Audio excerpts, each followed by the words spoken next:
Hello, मैं हूँ प्रियंका आपके साथ और आज आपके लिए लेकर आई हूँ शिव खेड़ा साहब की किताब जीत आपकी। हाँ जी, ये वही किताब है जो आपकी लाइफ में पॉजिटिविटी आप कैसे ला सकते हैं, कैसे अपनी सोच को सकारात्मक बना सकते हैं, हेल्प करेगी। तो चलिए करते हैं शुरुआत इस बुक के चैप्टर नंबर 1 से, जो कहता है कि हमारा नजरिया ही हमें कामयाबी दिलाता है। Our attitude contributes to success। Harvard university द्वारा कराए गए एक अध्ययन के मुताबिक 85% मौकों पर किसी इंसान को नौकरी या तरक्की उसके नजरिए की वजह से मिलती है, जबकि अक्लमंदी या खास तथ्यों, फैक्ट्स और आंकड़ों, फिगर्स की जानकारी की वजह से केवल 15% मौकों पर ही नौकरी मिलती है। ताज्जुब की बात है कि जिंदगी में कामयाबी दिलाने में तथ्यों और आंकड़ों की केवल 15% ही हिस्सेदारी होती है, पर शिक्षा के मत की सारी रकम इन्हीं चीजों में खर्च कर दी जाती है।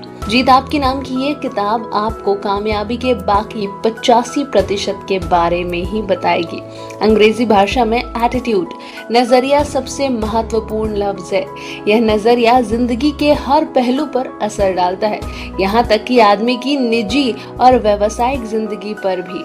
क्या कोई आदमी अच्छे नजरिए के बिना अच्छा अफसर बन सकता है? क्या कोई छात्र, स्टूडेंट अच्छे नजरिए के बिना अच्छा छात्र बन सकता है? क्या माँ बाप, शिक्षक, सेल्समैन, मालिक या कर्मचारी अच्छे नजरिए के बगैर अपना किरदार, रोल अच्छी तरह निभा सकते हैं? विचार कीजिएगा। हमारा क्षेत्र चाहे जो भी हो, कामयाबी की बुनियाद तो नजरिया ही होता है। अगर कामयाब होने के लिए नजरिए की इतनी अहमियत है, तो क्या हमें जिंदगी के बारे में अपना नजरिया जांचने परखने की जरूरत नहीं है? क्या हमें खुद से ये सवाल नहीं करना चाहिए कि हमारा नजरिया हमारे मकसद पर कैसे असर डालता है? ये किताब आपको बस यही समझाने वाली है। अब इस किताब के अगले पॉइंट में मैं आपको लेके चलूंगी, जो कहता है कि संस्थाओं के लिए भी नजरिए बहुत महत्वपूर्ण होते हैं। The importance of attitude to organisations. क्या आपको कभी इस बात पर हैरानी हुई है कि कुछ लोग, संस्थाएं या देश दूसरों के मुकाबले अधिक कामयाब होते हैं? इसमें कोई राज नहीं छिपा है। वे इसीलिए कामयाब होते हैं कि वे दूसरों के मुकाबले अधिक असरदार ढंग से सोचते और काम करते हैं। वे अपनी सबसे कीमती जायदाद यानी कि लोगों में निवेश, इन्वेस्ट करते हैं।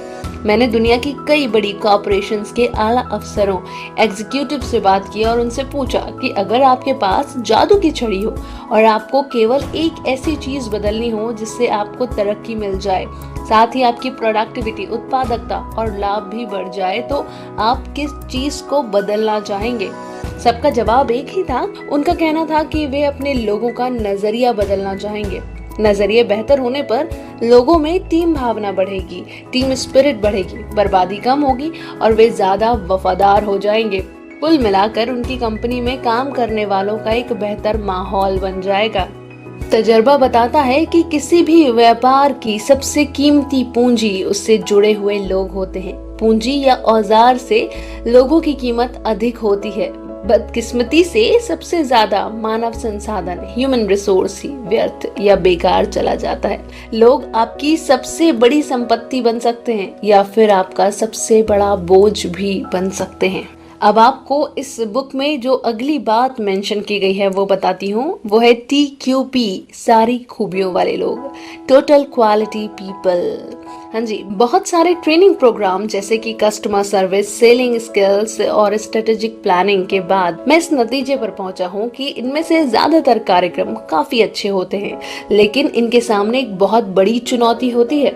इनमें से कोई भी तब तक कामयाब नहीं हो सकता जब तक उनकी बुनियाद सही ना हो, और वह सही बुनियाद है TQP। यह TQP क्या है? इसका मतलब क्या है? टोटल क्वालिटी पीपल, यानी कि सारी खूबियों से भरे हुए लोग, यानी वे लोग जो अच्छे चरित्र वाले, ईमानदार, नैतिक मूल्यों और सकारात्मक नजरिए, पॉजिटिव एटीट्यूड वाले लोग होते हैं। मुझे गलत ना समझें, आपको दूसरे सारे प्रोग्राम्स की जरूरत है, लेकिन वे तभी सफल होंगे जब आपकी नींव सही होगी, और वह नींव है TQP, फॉर एग्जाम्पल, कुछ ग्राहक सेवा कार्यक्रमों, कस्टमर सर्विस प्रोग्राम्स में हिस्सेदारी करने वालों को प्लीज या थैंक यू कहना, मुस्कुराना और हाथ मिलाना सिखाया जाता है। लेकिन किसी आदमी में सेवा करने का यदि जज्बा ही ना हो तो वह कब तक मुस्कुरा सकता है। इसके अलावा लोग नकली मुस्कान पहचान जाते हैं और अगर मुस्कान सच्ची ना हो तो उसे देखकर बड़ी चिढ़ पैदा होती है। मेरा कहना है कि असलियत को दिखावे पर हावी होना चाहिए, ना कि दिखावे को असलियत पर।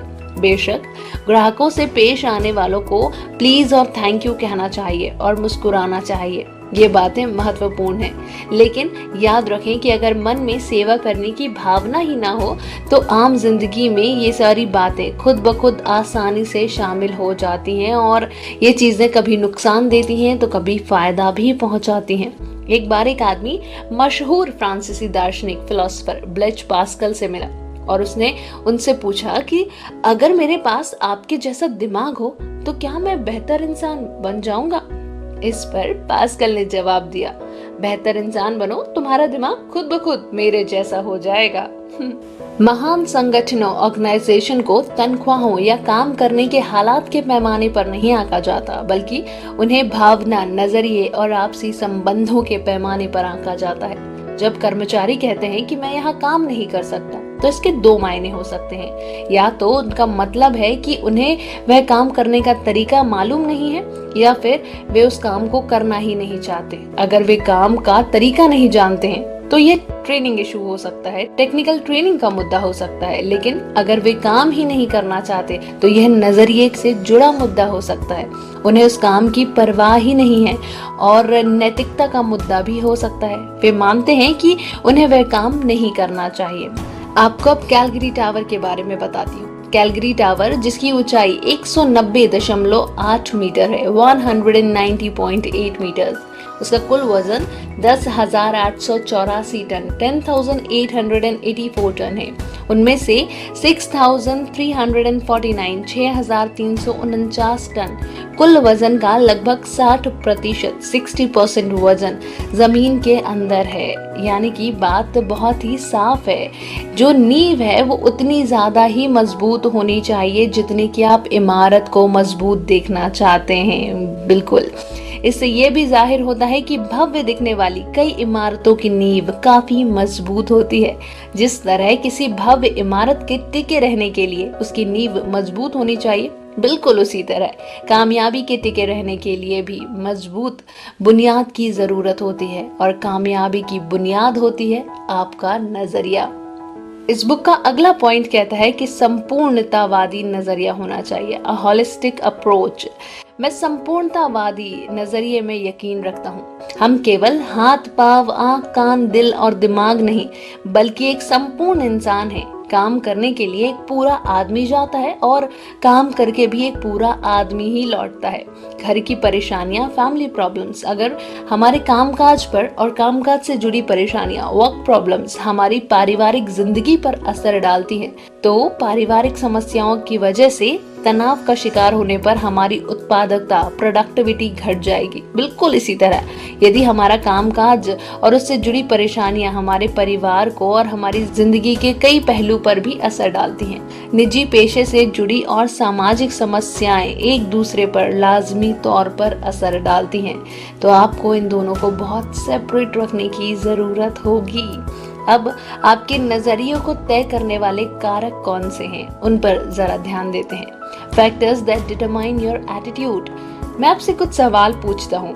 हम नजरिए के साथ ही जन्म लेते हैं या उसे बड़ा होने पर विकसित करते हैं? हमारा नजरिया किन चीजों से बनता है? अगर माहौल की वजह से जिंदगी के बारे में आपका नजरिया नकारात्मक, नेगेटिव हो गया है, तो आप उसे बदल सकते हैं। सोच कर देखिए। दरअसल हमारे नजरिए का ज्यादातर हिस्सा हमारी जिंदगी के शुरुआती सालों में ही बन जाता है। ये सच है कि हम अपने मिजाज की कुछ खासियतों, कुछ टेंडेंसीज के साथ पैदा होते हैं, लेकिन बाद में हमारा जो नजरिया बनता है उसे खास तौर पर 3 चीजें प्रभावित करती हैं। वो 3 फैक्टर्स हैं जो तय करते हैं। पहला तो माहौल, दूसरा तजुर्बा और तीसरा एजुकेशन, शिक्षा। इन नजरियों को हम TES भी कह सकते हैं। और अब इन तीनों पर जरा नजर डाल लेते हैं। माहौल में कुछ चीजें शामिल हैं: घर, स्कूल, काम, media, cultural background, religious background, traditions, beliefs, social environment, political environment. जिसमें कि यदि घर की बात करें तो घर का माहौल अच्छा या बुरा हो सकता है। साथियों का दबाव स्कूल में हो सकता है। काम में मददगार या फिर जरूरत से अधिक नुक्ताचीनी करने वाले सुपरवाइजर्स हो सकते हैं। मीडिया में टेलीविजन, अखबार, पत्रिकाएं, रेडियो, फिल्में, ये सारी ऐसी चीजें हैं जो आपके नजरिए में प्रभाव डालती हैं, आपको इन्फ्लुएंस कर देती हैं। यही बताए गए सारे माहौल मिलकर हमारी तहजीब बनाते हैं। घर हो, संस्था हो या देश हो, हर जगह की अपनी एक तहजीब होती है। एग्जाम्पल के लिए, यदि आप एक स्टोर में जाते हैं और वहाँ के मैनेजर से लेकर सेल्स क्लर्क तक आपको बड़े ही विनम्र, मददगार, दोस्ताना और खुश मिजाज से भरा पाते हैं। वहीं फिर आप दूसरी जगह जाते हैं और दुकान में जाते ही वहाँ पर काम करने वालों का बड़ा ही रूखा और बदतमीज मिजाज पाते हैं। तो आप किस माहौल को ज्यादा पसंद करेंगे? आप इस बारे में भी सोचिए।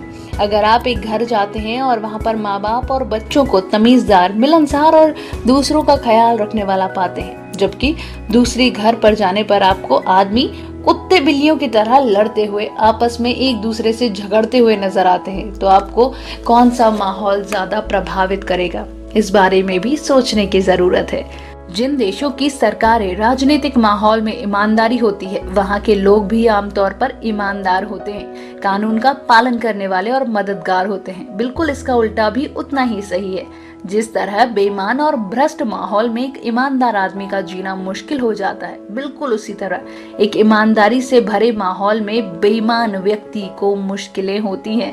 अच्छे माहौल में तो मामूली कर्मचारी की भी काम करने की शक्ति बढ़ जाती है, जबकि बुरे माहौल में अच्छा काम करने वालों की भी काम करने की शक्ति घट जाती है।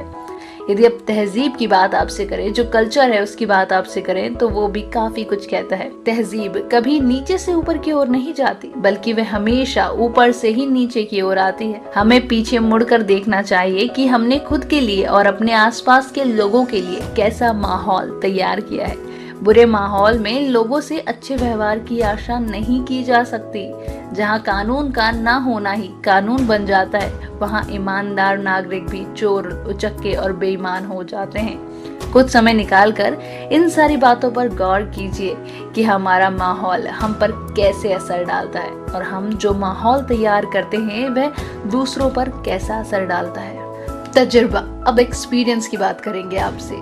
अलग अलग लोगों से मिले तजुर्बे के मुताबिक हमारा व्यवहार भी बदल जाता है। अगर किसी इंसान के साथ हमें अच्छा अनुभव हुआ है तो उसके बारे में हमारा नजरिया अच्छा होता है, पर बुरा अनुभव मिलने पर हम सावधान हो जाते हैं। अनुभव और घटनाएं हमारी जिंदगी के संदर्भ बिंदु, रेफरेंस पॉइंट बन जाते हैं। हम उनसे नतीजे निकालने लगते हैं जो भविष्य के लिए मार्गदर्शन, गाइडलाइंस की भूमिका बनाते हैं। अपनी जिंदगी में भी कुछ अहम बातों का आप याद कर सकते हैं। किसी व्यक्ति के साथ यदि आपकी पहली मुलाकात में ही एक झड़प हो गई हो, उसके साथ थोड़ी सी अनबन हो गई हो, तो उसके लिए आपका जो नजरिया है वो वहां पर ही डिसाइड हो जाता है। भले ही वो व्यक्ति कितना भी अच्छा क्यों ना हो, लेकिन यदि उसने आपसे पहली मुलाकात में अपने इम्प्रेशन नहीं जमाया तो जिंदगी में खटास हो जाती है। ये बात और है कि यदि आप उस व्यक्ति के साथ रहते हैं तो आपका नजरिया उसके लिए बदलता जाता है। ऐसा अक्सर हर किसी की जिंदगी में होता है। अब शिक्षा की बात करेंगे आपसे। एजुकेशन हमारे नजरिए पर कैसा प्रभाव डालता है? शिक्षा औपचारिक, फॉर्मल और अनौपचारिक, इनफॉर्मल दोनों तरह की होती है। आजकल हम लोग सूचनाओं के सागर में गोते लगा रहे हैं, लेकिन ज्ञान और समझदारी का अकाल पड़ा हुआ है। ज्ञान को योजनाबद्ध ढंग से समझदारी में बदला जा सकता है और समझदारी हमें कामयाबी दिलाती है। शिक्षक की भूमिका भी काफी महत्वपूर्ण होती है। टीचर्स जो हमें सिखाते हैं, जो हमें पढ़ाते हैं, जो हमें एक्सपीरियंस देते हैं, उसका प्रभाव अनंत काल, एटर्निटी तक रहता है। इसका असर लहरों के अनगिनत सागर की तरह होता है। शिक्षा ऐसी होनी चाहिए जो हमें केवल रोजी रोटी कमाना नहीं बल्कि जीने का तरीका भी सिखाए। इवन याद करें, आपको भी कुछ ऐसे टीचर्स मिले होंगे जिनकी लाइफ से आपने कुछ ऐसी बातें सीखी होंगी जो आपको लाइफ टाइम कहीं ना कहीं हेल्प करती हैं। आपकी प्रोफेशनल से ज़्यादा आपकी पर्सनल लाइफ में भी वो हेल्पफुल होती हैं। टीचर्स की बात चली है तो आज मुझे मेरी भी एक टीचर की बात याद आ गई। जब मैं जर्नलिज्म की पढ़ाई कर रही थी तो उस वक्त हमारी जो डीन मैडम थी, जो एचओडी थी, उन्होंने हमें समझाया था कि हमारी जो मेमोरी होती है वो भी बार बार रिफ्रेश होती है। जो पुराने शब्द होते हैं हम उन्हें अक्सर भूल जाया करते हैं और नए शब्द जो हम ताज़ा तरीन पढ़ते हैं या फिर सुनते हैं वो शब्द हमारी जो मेमोरी होती है उसमें चिपक कर रह जाते हैं, उसमें थोड़ी देर के लिए ठहर जाते हैं। इसीलिए ज़रूरी है कि अपने शब्दकोश को आप अपग्रेड करते चलें, अपडेट करते चलें। उन्होंने एग्जाम्पल देकर ये भी बताया था कि जो एक लेमैन होता है, जो एक मजदूर वर्ग का व्यक्ति होता है जिसने एजुकेशन बहुत कम ली होती है, पढ़ाई जिसकी कम होती है, उसके पास शब्दकोश बहुत कम होता है। इसीलिए जब भी आप उनसे बातें करेंगे तो आप ये महसूस करेंगे वे अक्सर अपने वाक्यों में शब्दों को बहुत स्पीड में रिपीट करते हैं, गालियों का उपयोग करते हैं, अब्यूजिंग लैंग्वेज यूज करते हैं, क्योंकि उनके पास उनकी भावनाओं को व्यक्त करने के लिए शब्द ही नहीं होते। उनका जो शब्दकोश होता है वो 150 से 300 शब्द ही होता है। जबकि यदि आप एक ग्रेजुएट व्यक्ति से बात करेंगे तो उनके पास जो शब्दकोश होंगे वो 3000 से 5000 तक होंगे। तभी उनके जो वाक्य होंगे उसमें भी रिपीटेशन कम होगा। और जब भी आप किसी ऑफिसर वर्ग के व्यक्ति से बात करेंगे जिनका एजुकेशन लेवल हाई होगा, जो अक्सर किताबें पढ़ने के शौकीन होंगे, उनके पास शब्दों का रिपीटेशन बहुत कम मिलेगा।